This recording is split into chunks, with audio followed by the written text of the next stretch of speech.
Assalamualaikum warahmatullahi wabarakatuh. Sobat produktivitas dimanapun Anda berada, kembali lagi dengan saya Sukron Munawar, instruktur produktivitas di P3D. Jadi hari ini saya kedatangan tamu yang sangat spesial ya.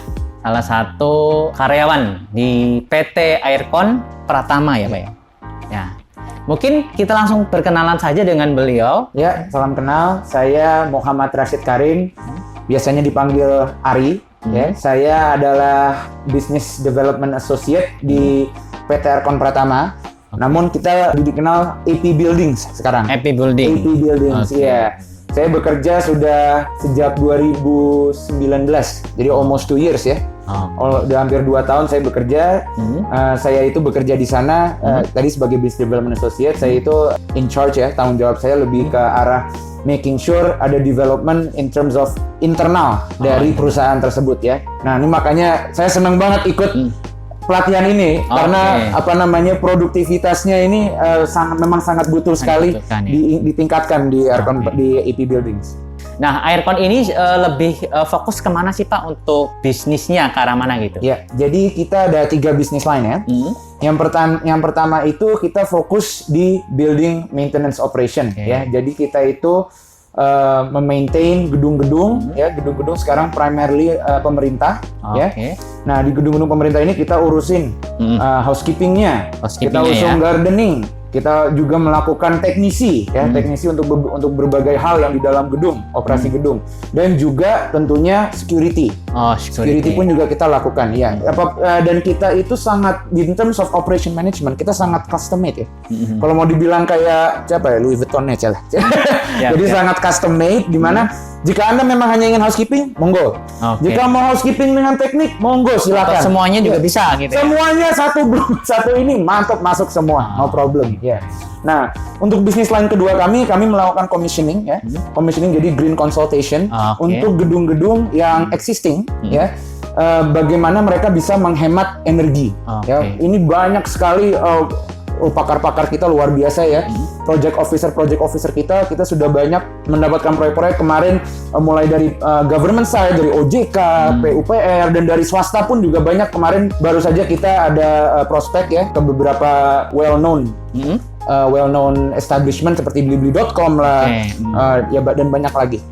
Jadi customer-nya ini dari gedung-gedung pemerintah ya Pak ya? Iya, tapi mostly memang kita sangat dekat dengan pemerintah juga. Oke, baik.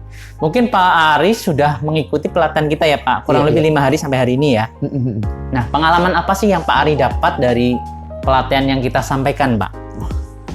Ini saya sangat bersyukur ya untuk semua instruktur, alhamdulillah, dan juga pelatihan ini, dan juga untuk ke P3D untuk bisa menyelenggarakan pelatihan ini.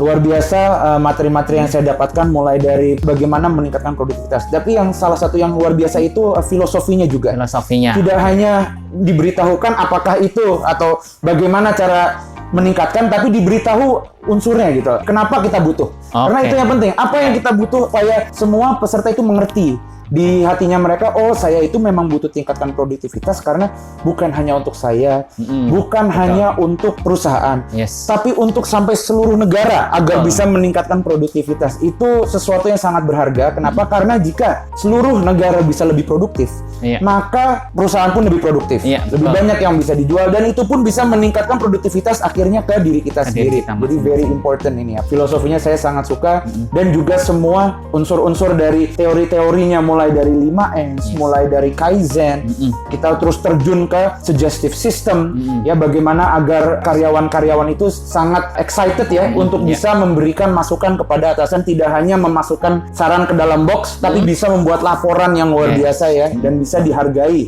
oleh manajemen juga. Itu sangat penting menurut saya. Jadi sangat penting ini ya Pak ya untuk pelatihan. Nah, tadi kita mempraktekkan 5S di salah satu ruangan ya Pak Ari ya? Betul. Nah, ternyata effortnya luar biasa ya Pak Ari ya? Sangat, Nah, kira-kira hasilnya seperti apa Pak yang kemarin Pak Ari temukan? Bagaimana before dan afternya setelah melakukan 5S tersebut? Udah kayak saya masuk itu malam-malam terus tiba-tiba jadi pagi gitu ya. Sunset sama sunrise gitu ya. Jadi perbedaannya luar biasa. Luar biasa. Dan ini pun memang seperti yang di pelatihan dibilang ya. Bilangnya sih kayak beres-beres. Kalau dia dari orang luar masuk tanpa mengerti filosofi, tanpa mengerti intinya, kelihatannya kayak cuma beres-beres. Tapi ini jauh lebih dalam dari itu. Lebih dalam. kita bisa ngelihat bagaimana dengan menerapkan 5S ya. Bagaimana dengan menerapkan 5S, apa yang dilakukan satu-satu. Biasanya kalau kita masuk, jika tidak ada ilmunya, kita cuma tinggal beresin kiri, beresin kanan, buat tempat, jadi ya udahlah selesai. Betul. Pokoknya pokoknya kelihatan rapi di luar, tapi dalamnya kita nggak tahu. Tapi dengan 5S mulai dari S yang pertama seiri, yaitu memastikan kita memilah apa yang dibutuhkan, apa yang tidak ya. Bisa hitung, dilabelin, terus kita juga memastikan tahun-tahunnya. Kita bisa lihat ini tahun ini kita harus buat tahunnya in order lah ya. Mulai dari tahun pertama sampai tahun akhir. All the way sampai visual control bagaimana, dan itu sangat membuka mata, apalagi jika semuanya mengerti. Ya, semua yang di dalam timnya pun juga mengerti bagaimana melakukan metodologi 5S tersebut. Karena dari situ kita bisa ngelihat semuanya jadi semangat, Pak. Semuanya jadi semangat, saya melakukan ini, saya melakukan ini, tapi dengan terstruktur. Itu yang pentingnya, terstruktur. Kalau semuanya melakukan hal-hal sendiri, akhirnya jadi berantem. Kok di situ sih, kok di sana sih, saya nggak suka. Masa gitu, lama-lama akhirnya berantakan lagi. Tapi kalau misalnya ada struktur seperti tadi 5S, orang jelas mulai dari tujuannya apa, terus cara kesana bagaimana, satu-satu ditunjukkan ya. Itu jadi jauh lebih mudah, jauh lebih gampang, dan jauh lebih produktif. Oke, jadi hasilnya luar biasa ya Pak Ari ya. Nah, tadi kan Pak Ari juga sudah menerapkan 5S Kaizen. Nah, itu pasti ada yang belum atau mungkin belum dilakukan ya, karena mungkin keterbatasan waktu. Itu untuk rencana ke depan bagaimana nih pengembangan terkait 5S dan Kaizen di PT Aircon? Nah, ini adalah suatu yang saya juga ingin sekali mungkin bisa diterapkan ya di pelatihannya juga ya. Yaitu lebih dalam setelah memberitahu apa itu 5S, apa itu Kaizen. Karena secara inti ini semua perubahan. Betul kan? Ini semua adalah sebuah perubahan di dalam perusahaan atau organisasi. Nah, hal yang lebih baik tentunya ya Pak. Tentu perubahan yang lebih baik. Tapi kadang-kadang Mbak, orang tuh nggak suka perubahan. Mereka terlalu nyaman. Ini udah enak kok. Ini udah di sini ya. Kenapa dipindahin ke sini sih? Saya sukanya di sini. Udah comfort.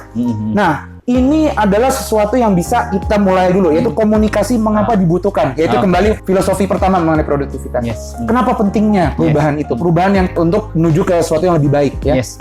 Karena tanpa komunikasi tersebut ya, dan komunikasi bisa berbagai cara ya, bisa dengan lisan, bisa menggunakan poster, bisa menggunakan visualisasi. Nah, itu penting sekali agar tidak hanya diri kita sendiri kan, tidak hanya diri kita, tapi semua itu kita bantu agar bisa mengerti perubahan. Nah, maka itu sangat penting untuk membuat sebuah tim.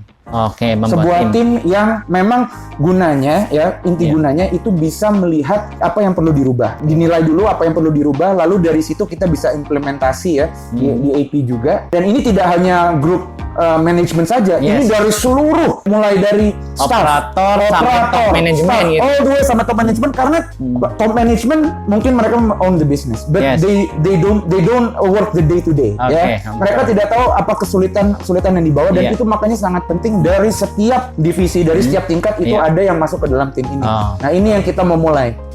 Dari 5S Kaizen ini kita mau mulai bagaimana kita bisa membuat tim yang kuat, yang handal, dan tentunya bisa membuat AP lebih produktif. Tadi diterangkan juga ketika pelatihan ya Pak ya, Aircon ini punya lebih dari 1.900 karyawan ya Pak. Betul, iya. Nah, buat rencana ke depan nih, biar 5S ini menjadi sebuah gerakan yang masif gitu ya. Nah, ini kira-kira apa nih mungkin dari business development nih, bagaimana berkomunikasi nanti ke pihak top manajemen gitu Pak mungkin ya, biar hal ini menjadi sebuah gerakan bukan hanya ketika pelatihan saja, tapi benar-benar ke depan ini menjadi sebuah sesuatu yang boleh katakan mungkin wajib ya Pak ya di sini gitu Pak. Tentunya yang pertama saya mau rencanakan ini untuk ke top management ya. Saya jelaskan tentunya one by one, dan kembali lagi kenapa pentingnya itu dibuat sebuah tim seperti tadi. Dari tim tadi itu kita bisa membuat pengertian kepada seluruh staff dari berbagai proyek. Kita total sekarang ya ada 14 lokasi, 13 proyek ya. 14 lokasi, 13 proyek. Karena satu di head office. Nah, itu harus semuanya ya mengerti kenapa harus ada perubahan. Jadi tim itu pertama harus melakukan hal seperti itu. Dari situ harus ada penjelasan yang jelas apa perubahannya, apa perubahannya. Mulai dari perubahan 5S, protokol SOP, protokol SOP, dan juga suggestion system seperti itu. Supaya atasan pun juga tahu apa saja yang harus diganti di bawah ya. Betul. Nah, tentunya setelah membuat tim ini dan juga akhirnya mulai ada perubahan, itu harus ada semacam sistem reward dan punishment ya. Reward dan punishment jika perubahan-perubahan tentunya karena ini Kaizen, jadi perubahan-perubahan kecil yang tentu produktifnya luar biasa, biaya kecil tapi produktif luar biasa, harus ada semacam reward and punishment. Nah, reward ini pun juga harus mencerminkan apa yang telah dirubah ya. Saya ingin sekali untuk menerapkan sistem ini memang dan ke seluruh timnya. Nanti insya Allah bisa. Oke, bisa ya. Jadi ini mungkin yang sudah disampaikan oleh Pak Ari. Nah, mungkin ada pesan dan kesan nih buat teman-teman perusahaan lain gitu ya untuk mengikuti pelatihan ini, Pak. Iya. Sehingga pelatihan peningkatan produktivitas menjadi sesuatu yang memang dibutuhkan nih oleh banyak perusahaan di Indonesia. Betul. Pesan dari saya sih terus mencari cara untuk menjadi produktif ya. Jangan merasa nyaman. Oke. Selalu mencari cara untuk maju. Selalu mencari kesulitan, selalu mencari tantangan. Yes. Dari kita melihat adanya tantangan, dari melihatnya kita ada kompetitor, dan dari adanya susah. Nah, di situ kita bisa melihat problem solving. Kita bisa melihat bagaimana caranya untuk men-solve sesuatu masalah, dan itu dari situ kita bisa lebih produktif, jauh lebih maju lagi ke depan dan jauh lebih sukses. Ya, dari saya itu saja. Berarti seperti kemarin pelatihan kita ya, Pak, di mana Kaizen ini adalah memetakan kondisi saat ini ya, Pak ya. Betul. Nah, bagaimana biar ke depan itu semakin bagus gitu ya. Iya. Oke, Betul mungkin sekali. sebagai penutup ada closing statement mungkin? Saya sih pertama ingin ucapkan terima kasih ke seluruh tim P3D, seluruh instruktur dan juga Kementan untuk memberikan sarana lokasi dan juga semua tim mulai dari kameramen, petugas-petugas P3D. Ini terima kasih banyak karena sudah bisa menyelenggarakan acara ini. Juga tidak kalanya terima kasih untuk seluruh tim AP yang dari HRD yang juga membantu dan juga tim divisi AP Kementan ya yang juga sudah mencari-cari tempat ya. Betul. Itu alhamdulillah kemarin kalau nggak salah itu mantep banget mereka bisa mengkoordinasi hal yang mantap ya, yaitu yang cepat pula ya, Pak ya. Cepat sekali ya. Saya sangat bangga sekali untuk melihat itu. Teruslah cari tantangan, jangan merasa nyaman dan insya Allah pasti bisa selalu sukses. Ya, itu aja dari saya. Terima kasih Pak Ari untuk perbincangan kita hari Terima kasih, ini. Pak Sukron. Siap, sama-sama. Kita melaporkan langsung dari Kementerian Pertanian di Pasar Minggu ya. Baik, mungkin itu saja dari kami. Baik, terima kasih. Salam produktivitas. Kita Indonesia, kita produktif. Wassalamualaikum warahmatullahi wabarakatuh. Wassalamualaikum warahmatullahi wabarakatuh.